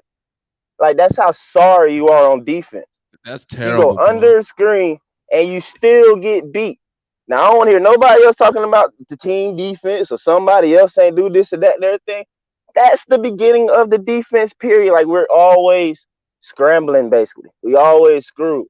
Even if he trying to help, I mean, Delon, you pointed out his help defense is just horrible. I don't even know what he be trapping down or what's the point of it. He trying to double down on Jonas. What the hell are you gonna do anyway? Jonas kick it out, boom, not wide open 3. I'd rather you just stay out there on your man, Trey. What are you doing? What are you doing? I mean, I can go on, man. This little stuff that Delon just does that you have to watch, just like I said, just correct basketball. It was one play when Delon, he got off the hip of CJ or whatnot, because he already got beat there, though. But anyway, he got off his hip. He contested him. Clint came over, and he got off of CJ and still, I mean, he ain't going to do nothing, but he contested Jonas, and Jonas shot the ball short. It's like, how he get off his man playing good defense and go over there because he knew where the ball. It's just, like I said, it's just a lot of small things, man. A lot of times we see Trae just die on screens, let alone, like I said, trying to go under, and he trips and falls. Like, what in the world? But it's just, we need him to play correct basketball. Trae has to mature. He has to learn that the basketball game is way more than him just having the ball in his hand and shooting the 3 and throwing the lob. You know what I'm saying? Like, how in the world does Bogey get 11 points in the 4th, does what he does all game, and then down the stretch when it comes to winning buckets, Trae did not pass the ball until basically we were once down again. But Exactly. Did Mike freeze up, or is that me? Can y'all see Mike? Yeah. I want to say, can I say something? Yeah, go ahead. Did he freeze up? Yeah, he froze up. Okay, go ahead. But Mike was making some valid points, man. He was. I agree. This is and I'm piggybacking off of him. I think the game that Trae Young has right now, offensively, as far as scoring the ball, is not. I think it's close to his peak. I mean, the way he is right now is. I don't think he's going to get much better than this as far as efficiency goes. well, I mean, he already elite at scoring the ball. I mean, him scoring the ball is not a problem. Him scoring the ball is not a problem. Him getting people going. I don't want to call him. I think he's at an all-star level as far as scoring the ball. I don't think he's consistent enough for me to call him necessarily elite. Well, for me to say elite, he got to be like top 3. Well, I could tell you this. In my opinion, man, I think Trae Young, I think he's selfish. I think he really lives in that I'm a superstar type limelight. And what I want him to understand is, yes, you can be a superstar, but you can pass the ball. I don't understand. You got dudes who cooking. Get them the ball, bro. You don't have to take every game-winning shot. And I see DJ over there shaking his head. Nah, hold on. Let me see. What you disagreeing with, DJ? Man, look here. Trae Young would have had almost 15 assists if people were hitting shots. He had 10 assists, and you're talking about passing the ball. 10 assists. He would have had 15. Man, let me tell you something about them assists, man. Let me tell you something about them assists. He might have had 15 and he might have had 20 if he had them turnovers. And I think it was either Dwayne P or it was Virtual GM. His assists, like he said, like one of them said, I can't remember who said it. His assists, them lobs, it don't get nobody going. His lobs is he not getting none of our shooters started. He all with the lobs is cool, but he getting the wrong person hot. We don't need Clint Capela hot. We need Bogey, Hunter, Herter. We need to get them going. And he doesn't get them going like you would think he would. And I think if he gets them going, it gets the pressure off of him because now other players on the team demand attention from the defense. Talk to me, DJ. Man, dude, you just say he should pass the ball to other people. I mean, he was passing the ball, man. You say he needs to pass the ball to the right people. He needs to get them going. Passing the ball. It's one thing to pass. I'm talking about get them going. Hey, I need to get my shooters. They need to get some shots up. Shooters need to shoot. Herter, it was at least 2 open shots Herter should have made. That could turn into assists. You see what I'm saying? So, I mean, look. This is what that's I want to say about it because, we've been going on at it for a while. I mean, he had a bad game, but he didn't have that bad of a game. To where we can say he just cost us the game. And I'll get into why I'm saying it later. But, okay, because I get what you're saying these words. I remember these words now. I'm gonna remember these words. Talk to me, Gerald. I get what DJ's saying, but I think with the way a lot of us look at it on the other side is that he was so bad in the first quarter that there was almost nothing he could do to get a passing grade the rest of the game. And you know what? He didn't even come back in and lead any of the comebacks. None. It ain't like he came in the game and we cut the lead. Every time he came back in the game, the Pelicans extended the lead until Delon Wright came in the game. Now, let me say this before anybody get crazy. I'm not sitting here saying Delon Wright is better than Trae. Hell no. I'm not saying that. What I'm saying is I need Trae Young to pick up on some of the things that Delon Wright's doing when he's sitting on the bench and he see this team making a comeback who was just down 19 with him in the game. So when Mike explained that possession with Delon Wright riding riding his hip, we need Trae to see that and be like, okay, I need to be playing some defense similar to that if possible. You see what I'm saying?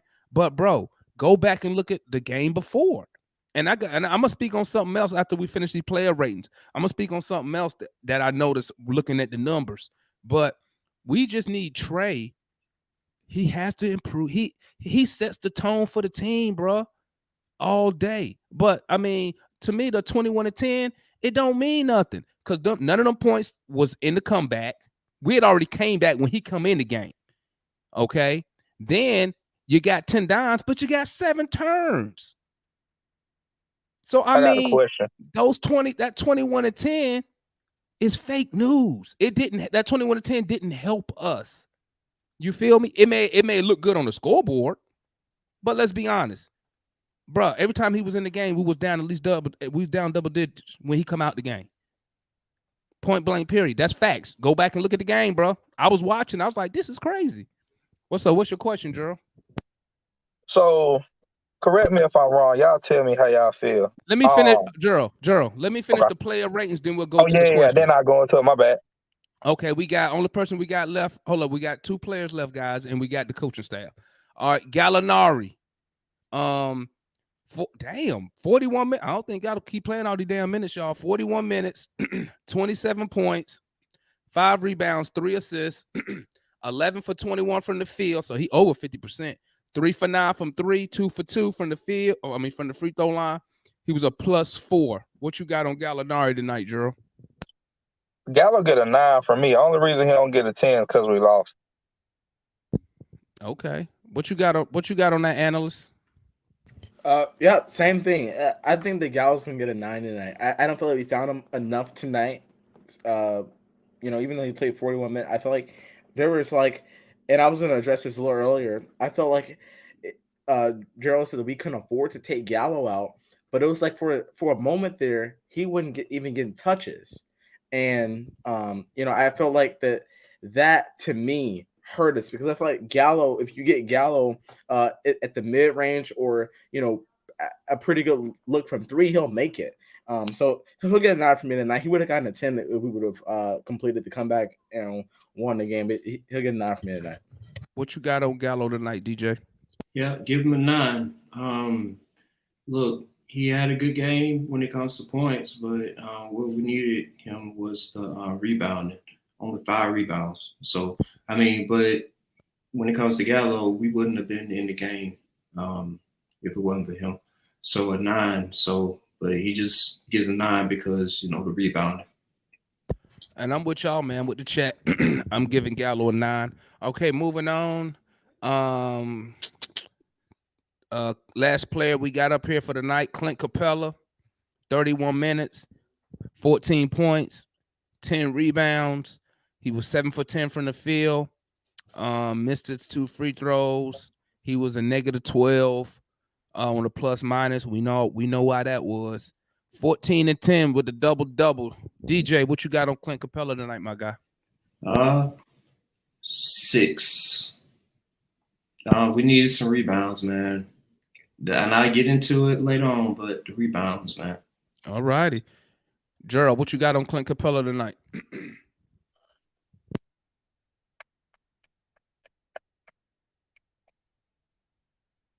Clint, man. I give Clint a 4. Ooh, I give him a 4 because he led.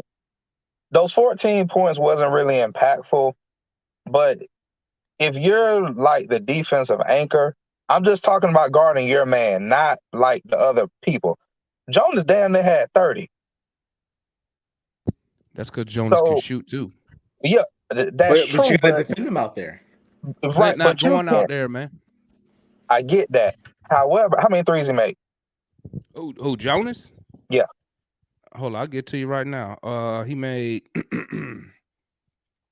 Valanciunas had he only 1 for 2 from 3. That was it. So that erases the theory of he ain't going out there. Well, no, what I'm saying is Valanciunas was shooting from outside the paint. Clint wasn't going out there. I can understand that.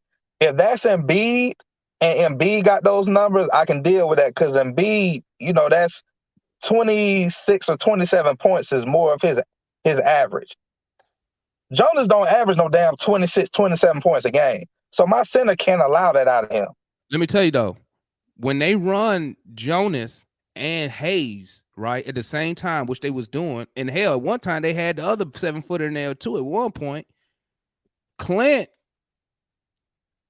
is stuck between a rock and a hard place. Either go out there, and they knew it. That's why Valanciunas wasn't really banging the paint. He was shooting that little jumper right outside the paint. They was trying to lure Clint out of the lane.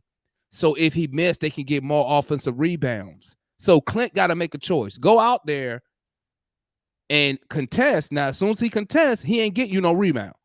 We know he can't get back. I get what you're saying. It is a catch-22, but you got to guard your man.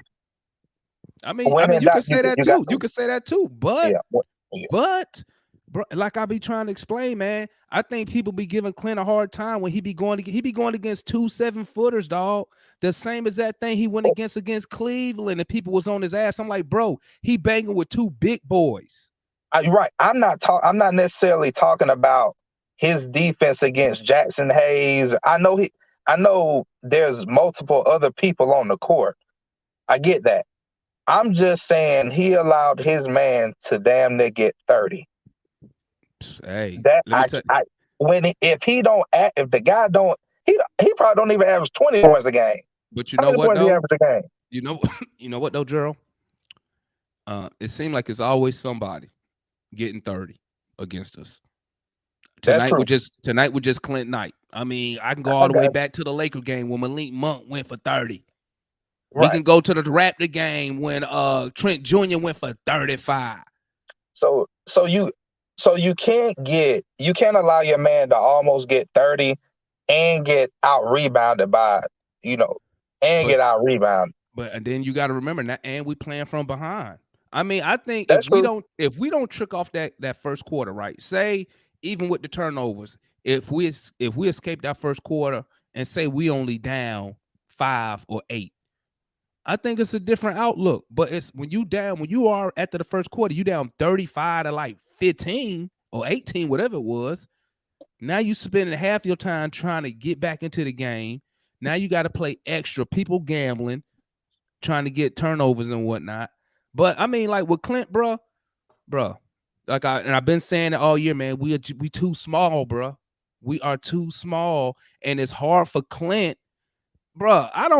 When he get 10 plus rebounds and he going against 2 7-footers, to me that's a big deal. Now, if it was just Valanciunas out there by himself and they didn't have, say, a Jackson Hayes and a Herb Gomez dude, then I'm looking at it a little different. Like, bro, go out there. But I get what you're saying, but Hernan Gomez, he was impactful. I'm a little bit more along the side of blaming Double O for that, but Jonas was the main guy that was the most effective out of all the big men tonight. I mean, to me, they was all effective, bro. I mean, Jackson Hayes, he still look, Valanciunas went for 26 and 12. Jackson Hayes still gave them 12 points, 12 boards, bro. That's 24 rebounds between their two dudes. And Jackson Hayes, I agree with that. And Jackson Hayes, if he would have shot halfway different, he would have had 20 and 12. Right. I'm not blaming Clint for Jackson Hayes and the other guy, Hernan Gomez. Well, yeah. I know that. I'm just saying, like Clint, bro. Who was guarding? If Clint guarding Valanciunas, who is guarding Jackson Hayes? The problem is he wasn't even guarding Valanciunas. Bro, let's be real, man. I'm gonna be 100 completely honest. He's not stopping Valanciunas, bro. He can't. Cause Valanciunas, he can't let him get off. He can't let him get over 25 points. He too skilled and he can shoot, bro. Clint, there's nothing he can do about that. It's just like when Clint go against let's go back to Embiid or go back to the playoffs against Milwaukee. Nowhere near Embiid. Against Milwaukee when Brook Lopez went for 30 and 13 against us. Any big man who got skill, Clint can't guard because Clint not gonna leave that paint, bro. He not leaving it, and he do the same thing on the offensive side of the ball. He would not. He stand right on the line of the paint on both sides. Why? On the defensive side, why? he got to get in position for rebounds, right? Because ain't nobody else gonna get. Who else on our team average double-digit rebound? Nobody. So you can't tell him, Clint, go out there, and they know that. That's why they got Val. That's why Valanciunas, he didn't bang the paint, bro. He said, "I'm finna shoot this all day. Whack up, whack up, whack up." And all the coach could say, either go out there, because we was all. I mean, hell, like he might as well went out there because we was already getting murdered on the boards anyway. So I mean, I think Clint is put in a hard position, man. When we play in tall teams, man, he put in a bad position, bro. And Onyeka, he too small, bro. Did you see when Gomez, he just put the ball over his head, bro, and dropped it in the bucket? It wasn't nothing he could do about it, bro. He's just like, hey, what the basketball player do? Too small, bro. Too small, bro. Yeah, I agree. I agree. Clint is in a bad spot, but the position we was in the game anyway, you know what? Hold up. Maybe I'll give him a 4, and maybe I should take more off of Nate for that. Let's go to Nate. All right, that's good. That's what we on now. Coach Nate and the coaching staff, analysts. What you got on Coach Nate and the coaching staff tonight, my guy? Well, first I'll give Clint Capela a 6, but Nate tonight, I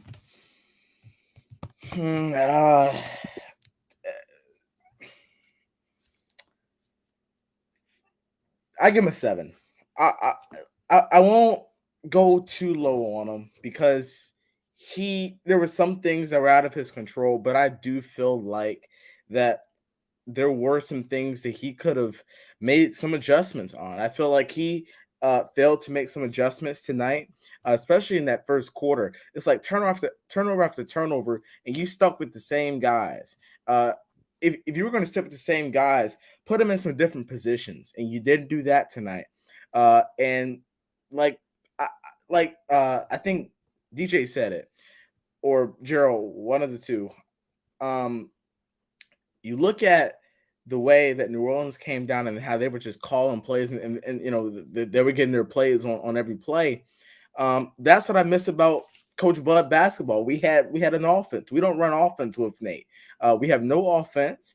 And you know, I don't know if it's because of Trae Young, but still at the end of the day, as a coach, you're responsible for the offensive game plan and the defensive game plan. And tonight that was bad. Now again, you know, the players failed at a high level, so that's why I'm not giving him like, you know, a 5 or a 6 or lower than that. But you know, this is a 7 tonight. But trust me, if you know, if the players didn't perform as bad as they did tonight, and if we didn't make so many mental mistakes, Nate would have easily gotten a 3 or 4 from me. What you got on Nate tonight, DJ? Man, a 5. Talk to me. 5. Because look, man, you talk about intensity. The Pelicans wanted it more. I mean, you gotta blame it on flat out intensity and preparation for your team. Our biggest offensive play that worked was throwing it down to the post to Gallo. Come on, you gotta draw up something else than that. So I mean, it's all on Nate. I mean, all this stuff, you know, that we going through right now. He tends to be sticking with his rotation, you know, and we stick with the rotation until we, you know, in the playing game or, you know, do whatever. But I mean, I just don't see it. Nate, right. It's his vision, and he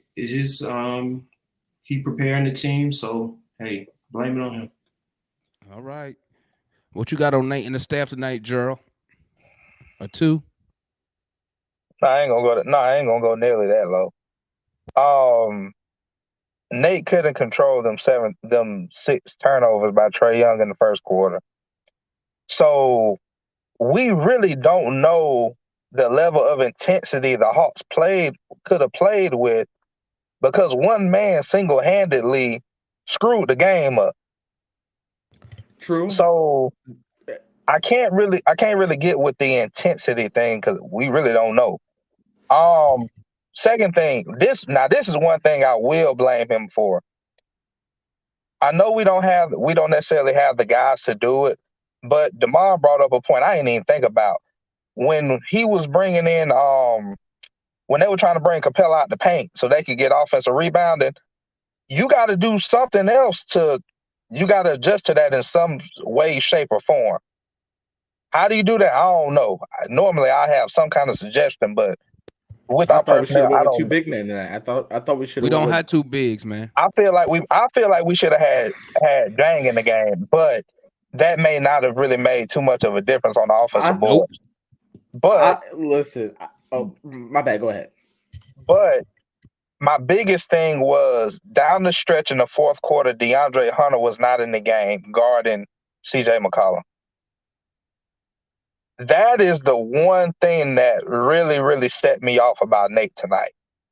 I don't now Delon, he did the best he could, effort-wise. I just don't. I mean, you got Hunter right there. He ain't a stopper, but he's considerably bigger than CJ. But so you know what you noticed though, Gerald? I didn't mean to cut you off, but you know what you noticed? What? Ever since we played the Celtics and Hunter picked up all those fouls, they did us like that twice. And he picked up all those fouls and had to come out the game.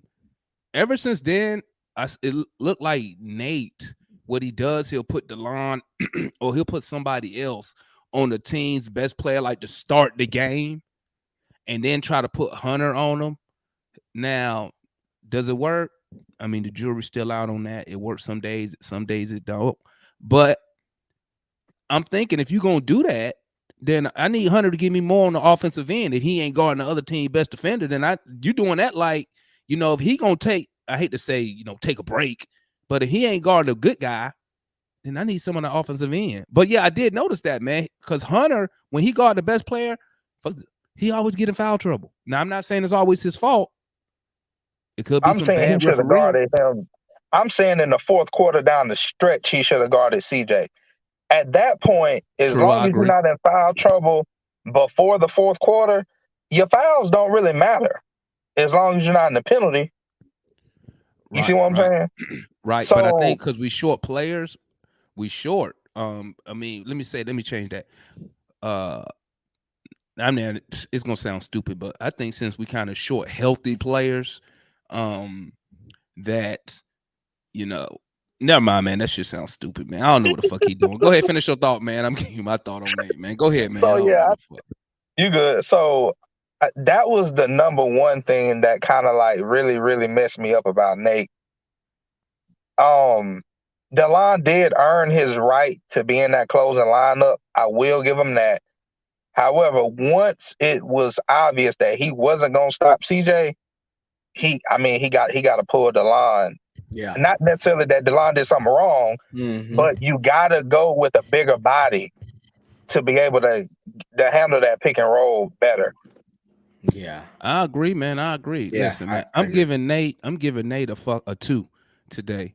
He was scary. Oh, yeah. Everybody in the building. And I'm not saying replace Trae Young with Delon Wright. What I'm saying is you need to lead the better players on the court for that game. You know what I'm saying? For that game. And you can sit right there and see that we was playing better with Delon in the game. Now, I'm not saying that happens all the time. I'm not saying it's going to happen all the time. What I'm saying is coach by what's the word I'm looking for? You got to coach each game differently. Like, I hate that he has certain substitute patterns. I hate that. Set rotation. Like, you'll have Trae in. Trae could be 50 for 50, and he'll still take him out the game at the end of the first quarter. I'll be like, why? Let him keep cooking. He always does that. So, you know what? He coached an excellent game against the Grizzlies. Perfect timeouts. He stayed with dudes who was making stuff happen. You know what I'm saying? Tonight, bro, listen, man. I call that the Trae Young effect, bro. Because when Trae Young healthy, Nate McMillan, whether it's him or he's scared of backlash from the GM, he's scared, or he has his hands tied, pick whatever one you want to use, when Trae Young, when he has to play Trae. Point blank, period, man. He coached totally different when Trae didn't play last night. I mean, the other night. Totally different. Well, yeah, I think that, well, I think that you should, but listen, I don't even know, like I told Virtual GM, we really don't know if Travis is sitting up here, because if Travis is watching it, like, let's just say he watched this game, and Nate would have sat Trae. Travis got better things to do than just sit. Well, why are you not playing Trae Young? He was terrible tonight. But listen, like, I'm not saying what you're saying is wrong, am I? But I don't feel like Nate is necessarily handcuffed. I just feel like he shows that loyalness, or that, bro. Or That's not some loyalty, type of, bro. I think he shows to a certain extent also a little favoritism. I think that That's a better word. True. Yeah, I just think that you have to come to a point where it's just like, all right, listen, Trae, you don't have it. Sit down. Let's go get this win. We'll talk about it later. Then why? And then I got a question for you right there. Then why he didn't keep him on the bench when we made the run and got back in the game in the third quarter? Why he didn't do it? I thought he should, but I feel like that, for number one, what you brought up with his rotations. Because that GM finna call his ass and say, "Why's my $200 million player sitting on the bench?" And if you don't believe me, watch this. Go back and look at go look at, and I hate to use them as an example, but go look at the Sacramento Kings, bro. When they had coach what was the white guy name? He came from the coach. They had the old coach from Memphis, and he had them boys winning games. David Yoger. And you know what Vlade Divac told him when he was still the GM? I need the young boys playing. That's what Vlade told him. How do we know? Because he said it after they fired his ass. Those GMs, bro, let me tell you, when you pay those players $200 million, $125 million like you gave John Collins, you cannot bench the GM and the owner. They don't care about that. They don't care about that, bro. Well, I think you can. I don't think he's scared to bench Trae Young and get the call. I think in his mind it's even worse if he benches him and we still lose. Well, hold up. That's an even worse phone call. I'm not saying bench Trae Young. I'm saying coach within the game. If you see us making moves when certain players are not in, why do you put them back in the game? Ride that momentum. But hold on, let me tap in with my boy, Virtual GM. We ain't seen him in a minute, but he back in the building. Holla at me, my guy. Where you been at, man? And give me your thoughts on the game tonight. And then we're going to go back to you, analyst. My bad, bro. Oh, man. Hey, I've been working, man, and just found out somebody in my family passed, but not to try to. Sorry for the loss, my guy. Yeah, I gotta go. I appreciate it, but I gotta go. So I probably won't be looking this week here and there. I probably in and out, but yeah, man. Going back to, and I appreciate you guys. Thanks for letting me come on. By the way, man, I can't take it, man. I can't take it. I was like, man, this is I hear what the analyst is saying. And then, all of you guys are making great points, and I do think it's political, like you said, like you just make the point, like if you see a player, guys, he's young. Trae Young is young still, and he is an all-star. So it's a lot of growth even within your personality. You see what I'm saying? Like the game it seems to be easy for him here and there when he's cooking. But it's the stuff that he needs to learn as far as like somebody made a point. Gallo was hot. Gallo was hot. Give it to Gallo. Boom. Find Gallo again. Look for those hot players because sometimes it don't have to be you. That's what makes the point guard great. They know they have that feeling. They have that feel of who to pass it to. Who to give it to. At certain times and when this player. He's gonna. If I give it to him, he's gonna hit it. He's hot. And that's what we need to see from him, a little bit of consistency of that. But I'm not disappointed in Trey as far as what he have done for Atlanta. I mean, I'm appreciative of it. I just think that Trey needs to he needs a Nate coach, because I got a feeling sometimes he can come across. Somebody said it as being, he feel like he's that guy. You see what I'm saying? And I think that hurts the coach if he's trying to coach you. But Nate, man, I mean, I mean, he has to give the instructions, and he has to let the team know, hey, I'm in charge. And I just feel like that's not the case. I see him like Alan just said, he's giving too much free go with Trey. It's tough though. I know it's tough because I'm like, dang, you got an all-star, that's what Atlanta wants, the city. So it's like, but at some point, like what he did tonight, man, I'm sorry. I gotta call it true. I love Trey, but the turnovers, man, I mean, the way he turned them over. He's just throwing. I mean, just trying to make those flash passes. I think he gets too much into that. If somebody score on him, then he wants to do what? He wants to try to go down and get a three on him. It's like one-on-one sometime. I'm just gonna keep it real. And that's what I see from him. And he needs to be coached, and he needs to be held accountable. That's why we need OGs. That's feel why you. we need an OG in the locker room. DJ, I got a question for you. With this current roster right now, is Nate McMillan the coach for this? Is the right coach for this team right now? Absolutely not. Because what we need is somebody who can draw up some plays, create some ball movement, move just like Alan was talking about. I mean, it's night and day when you talk about the offensive system that Bud had versus Nate. The back screens, and even tonight, what Willie Green, he was drawing up plays for that Alvarado guy. You see what I'm saying? So I mean, look, and the main reason why is because he's not big with development. Look, Jalen Johnson could have helped us out in the rebounds tonight. Just No, point he blank. couldn't. Yeah, he could. He could have helped us out in the rebounds. So I mean, say what you want to, but I mean, when it comes to the big picture development and getting Trey Young to mature, and also drawing up offensive plays, he just ain't cutting it. Yeah, listen, I agree. I do not see Nate McMillan. Listen, I don't think that he's definitely not the guy for the job, and you can point the finger wherever you want to point it. You can, here. But at the end of the day, the coach is still responsible to do a job, and most of that is putting your players in the best position.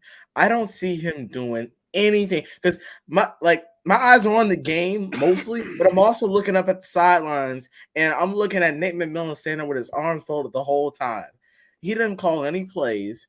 I mean, on defense, he'll probably say something essential, but it's like he doesn't do anything that he doesn't do anything that is gonna be a different. It's gonna be a difference in the game. Like I'll go back to what you even said, Emma. It's like his set rotations. I've been talking about this for a while. His set rotations kill us. His inability to adjust on the fly, make in-game adjustments is killing us. Like, listen, I don't care if it is Trey Young. I'll explain it to him afterwards. And if Travis is saying that, which we haven't seen anything that he is, but if he's saying that, I'm like, look, Travis, listen, I'm the coach. And right tonight, I saw Trey Young turning the ball over. And listen, I know that he's getting paid $200 million. And listen, I agree that he should be doing better, but I have to do what's best for us to win the game because in the end, we want to get a championship. And so if I have to sit Trey Young for however remainder of that game where that quarter is, I will do it. And, listen, again, we don't know how much pressure. We don't know if there is pressure. Again, there just might be that favoritism, set rotation thing there. But Nate McMillan has to, and I'll say that he has to. He's not going to. He has to improve as a coach. He has to come up with a true offensive system and a defensive system that he can a defense where he can adjust to teams. Like we were in the first quarter. Defense don't matter, bro. We don't have the personnel. Well, listen, bro, when you're in the NBA and you got to play zone, you don't have the personnel to play defense in the NBA. Okay, when you see them go into a zone, a 2-3 zone that you play in middle school. That tells you, why do you play a zone? Because you can't guard one-on-one. On the defensive side of the ball, I agree with you 100% on the offensive side because we do the same. Everybody know what we do, right? Trey bring the ball down. He going to dribble till he get double. Then he either going to try to jump and throw the ball over the dude's head. He do the same shit all the time, bro, right? But on the defensive side, we don't have the personnel, man. We got, let's see, the starters. You got one dude we can rely on man-on-man defense, Hunter, right? Because I ain't heard nobody else talk about nobody else man-on-man defense from the starters. On the bench, you got Onyeka. You don't have nobody else who can play defense worth a damn one-on-one. Kevin Huerter's terrible. Bogey, he tries, but he not good. But, you know, at least you see Bogey, he be trying to run through this, but he be looking so pathetic. He running, I don't know what he do. He run into the screener, and then he does this little thing where he reaches. Like, what are you doing, bro? So on the defensive side, I think Nate just don't have the proper personnel on the defensive side. But listen, fellas, I'm going to hit y'all one time. Y'all know I got to keep these under 2 hours, and we at an hour 57. So real quick, I'm going to go through everybody. Try to keep it under 30, 25 seconds. Give me your final thoughts. I'll start with analysts since you already on the screen. Give me your final thoughts. Keep it 20 seconds, please. Yep. I thought, great show. Obviously, bad game. Trey didn't play well, but we got another one against New York. Probably going to be a loss. The way we play against them, but we got to come ready to play. We got to make the necessary adjustments, and hopefully Trae Young will be better. I'm sure he will, and we just got to move on from this one. Keep it, Gerald. What you got? Keep it under 20 seconds, my guy. And if you got something to plug, slide your plug in real quick. All right, yeah. I don't think it matters I don't think it matters who the coach is if we ain't got the right personnel. And if we 4-on-5 on defense, it really don't matter. But next game's another game. We'll beat the Knicks, and let's just hope we beat the Knicks and whoever else before Golden State. All right. DJ, your final thoughts? Man, look, people always, try to talk about Trey for this game, but here's the big picture. They got 55 points from the bigs. We were out rebounded 54-40, and we surrendered 18 offensive rebounds. When it comes to offensive rebounds, those are just as bad as turnovers. And when you talk about defense, what happens when you play good defense and you get a stop, but you can't get the rebound? That's what the offensive rebounds came into play. And that's the reason why we lost the game also, in addition to Trae Young's 7 turnovers. So what are we going to do about the rebounds? And my guy, the GM virtual, what you got? Keep it under 20 seconds, please, my guy. Sure will. I appreciate it once again. I'm just going to make it real simple. If a team is out rebounding you and they're bigger, then you have to adjust and become smaller. You have to run and run them out the gym. You have to be able to adapt, and I don't see that from Nate. What I saw last year was something totally different. I don't know the intensity. You can fix that. You can have your play